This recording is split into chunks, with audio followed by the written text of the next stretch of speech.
The next performer, a very, very funny man. He comes from a land far, far away, and he's begging that you not send him back. Ladies and gentlemen, put your hands together for Bala!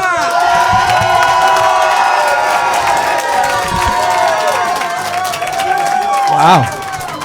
Howdy, howdy, everyone. I like to say that sometimes to feel American. I am Bala. I am an immigrant to this wonderful country. And I want you to know that I'm not from one of those shitholes.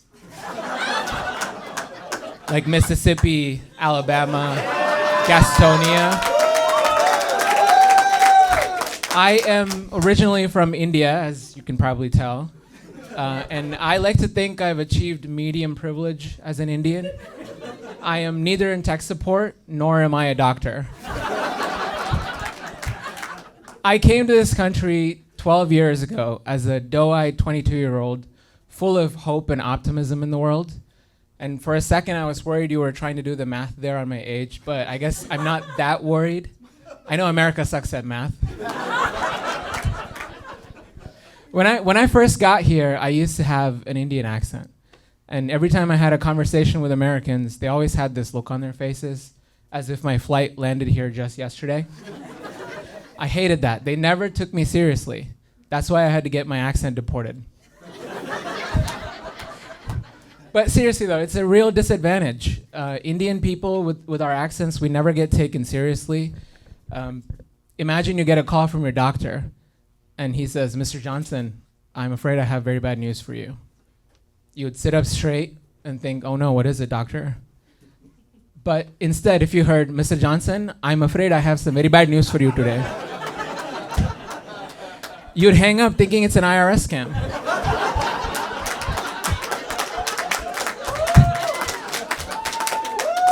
It's a funny story how I actually lost my accent. I was pulled over by a cop once, totally panicked, and put on my best fake American accent just to avoid getting shot. And haven't looked back since.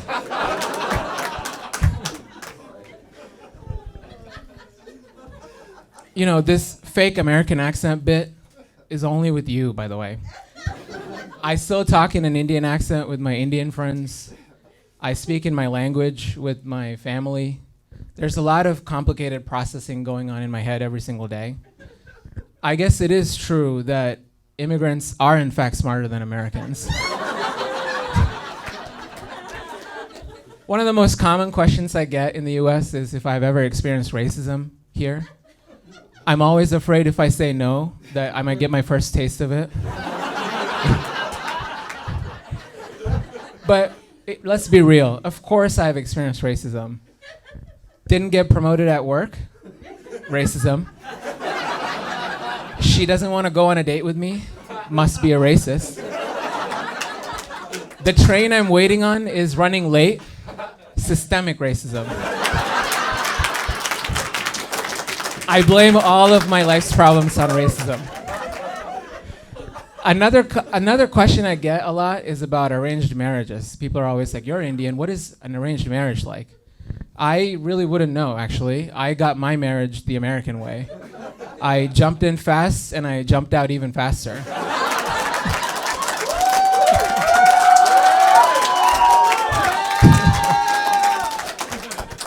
People don't realize some of the littlest things are different about life here. The size of the animals that you guys have totally freaked me out when I first saw them. These squirrels and pigeons and crows, they look like beefy chunk monsters straight out of Frankenstein's lab. And I thought only the people here were slamming Pepsi and Coke every day. Some of y'all heard that and thought, well, I only drink Dr. Pepper. I'd never heard of this drink before, and the first time I saw one, I thought it was a drink made by a real doctor. And over time, I guess I've come to realize Pepper might actually be one, because that's the only doctor that most Americans can afford anyway.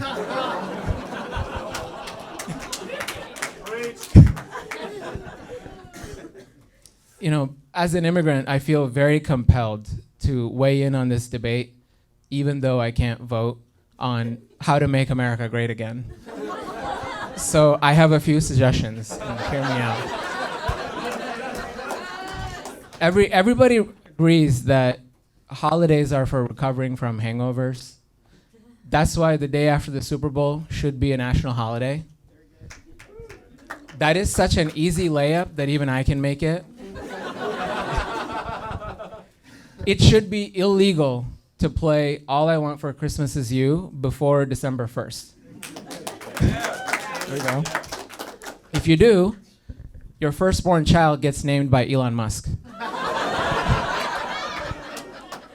It's football season, and anytime a football team wins a game in overtime, I think we should forgive a random person's student loans. You know, us immigrants, we have this pressure in life, this pressure to never make a mistake, this pressure to always be perfect. But we're the same, you and I. I want the same things you do. I want the American dream too. I too want the confidence of an utterly mediocre American who commits casual tax fraud every year.